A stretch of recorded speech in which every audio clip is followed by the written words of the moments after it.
ये जो आप गंदी दृष्टि से माताओं बहनों की तरफ देखते हैं या किसी पुरुष की तरफ माताएं बहनें देखती हैं, ये आपकी दृष्टि कैसे प्रियालाल को देख पाएगी? खुद गंदगी पैदा कर रहे हो अपनी दृष्टि में और चाहते हो प्रेम मूर्ति श्यामा श्याम के दर्शन साक्षात्कार, धूल झोंक रहे हो अपनी आंखों में और सूक्ष्म वस्तु देखना चाहते हो। सावधान, स्त्री मात्रे मात्र बुद्धि है। जितनी माताएं बहन हैं सब इनके प्रति मात्र बुद्धि अर्थात पूज्य बुद्धि होना चाहिए। कई बार सत्संग में कहा है कि वो बहुत ही आसुरी स्वभाव वाला राक्षस होगा जो अपनी माता बहन बेटी के प्रति गंदी दृष्टि रखे, नहीं तो परिवार में सब रहते हैं, कहां ऐसी कोई मलिन वृत्ति रहती है। पर जहां हम दूसरा भाव आरोपित करते हैं वही हमारी गंदी वृत्ति हो जाती है। इस गंदी वृत्ति और गंदे भाव को त्याग कर ही तो हम दिव्य वृत्ति और दिव्य भाव प्राप्त करने चले हैं। फिर हम सहयोग क्यों देते हैं इंद्रियों को गंदी दृष्टि देखने का? इनको शासन में क्यों नहीं लेते? अगर आप शासन में नहीं लोगे तो कोई है ऐसा जो आपको शासित कर देगा, ऐसा बांध देगा कि निकल ही नहीं पाओगे, देखने लायक नहीं रहोगे, दृष्टि ही अपहरण कर लेगा वो। बहुत सावधान, बहुत बढ़िया संयोग बनाए, निकल चलो। ज्यादा उद्दंडता करोगे तो समय व्यर्थ जाएगा, बंधन दृढ़ होता जाएगा, अवसर खो जाएगा, हाथ से निकल जाएगा।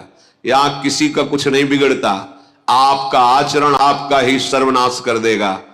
तुम किसी को नहीं बिगाड़ सकते, तुम्हारे आचरण ही तुम्हें नष्ट कर देंगे।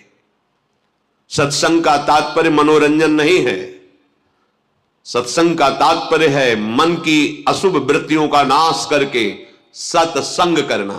सत है श्यामा श्याम, सत है श्यामा श्याम का नाम, सत है श्री वृंदावन धाम, सत है रसिकों का उपदेश।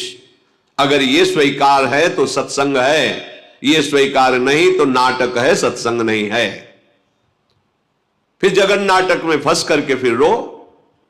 अगर जगत नाटक से मुक्त होना है तो ये सत्संग स्वीकार करो। हमारी वृत्तियां जब जैसा चाहती वैसा मनमानी किससे छुपा रहे हो? अंतर्यामी परमात्मा तुम्हारे हृदय में बैठा एक एक बात देख रहा है और उसी की प्राप्ति के लिए चले हो और उसी से छल कपट करके उसी को तुम जान रहे हो कि वो तुम्हारी बातें नहीं जान रहा, तो ठीक है, वो तुम्हारी ये बातें नहीं जान रहा तो तुम्हारी सत्वृत्तियां भी वो नहीं जानेगा, कर लो। अगर तुम असत्वृत्ति गंदी बातों को ये समझ रहे हो कि कोई बात नहीं, क्या यहां तो कोई नहीं देख रहा है, तो फिर जो तुम शुभ आचरण कर रहे हो वो भी फलीभूत नहीं होंगे। फिर पुकारोगे कि अरे हमने क्या बिगाड़ा, भगवान का ऐसा कर दिया, क्योंकि तुमने मान लिया ना, ये था माम प्रपद्यन्ते तास तथैव भजाम्य हम। वो नहीं देख रहा है तो वो कुछ नहीं देख रहा है, तुम जैसा मानोगे वैसा ही दिखाई देगा, पर तुम्हारा कर्म तुम्हें नहीं बख्शेगा। स्त्री मात्र में पूज्य भाव, बच जाओगे। किसी का तुम कुछ नहीं बिगाड़ सकते, तुम अपना सर्वनाश करोगे। तुम्हारा हृदय गंदा हो जाएगा, तुम्हारा हृदय तुम्हें जलाएगा, हृदय तुम्हें ऐसी प्रेरणा करेगा कि फंस जाओगे, ऐसी जगह फंस जाओगे जहां कोई नहीं निकाल सकता, क्योंकि जो निकालने वाला था उसने अवसर दिया, निकालने की चेष्टा की, पर आप फिर फिसल कर वहीं खड़े हो गए। वृंदावन में क्या, संपूर्ण चराचर जगत ये उपास्य देव ही बने हुए हैं।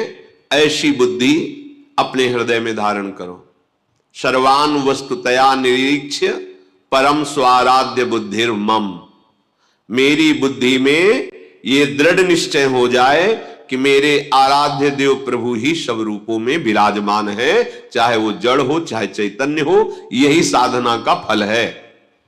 जड़ चेतन जग जीव जत सकल राम मैं जानी, बंदों सबके पद कमल सदा जोरि जुग पानी। यह है वैष्णव का स्वरूप, यह है उपासक का स्वरूप।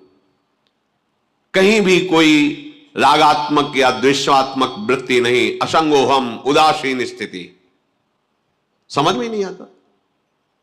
बनते हैं परमार्थ के सुभट और इंद्रियों की गुलामी बर्दाश्त करते हैं, मन की गुलामी बर्दाश्त करते हैं।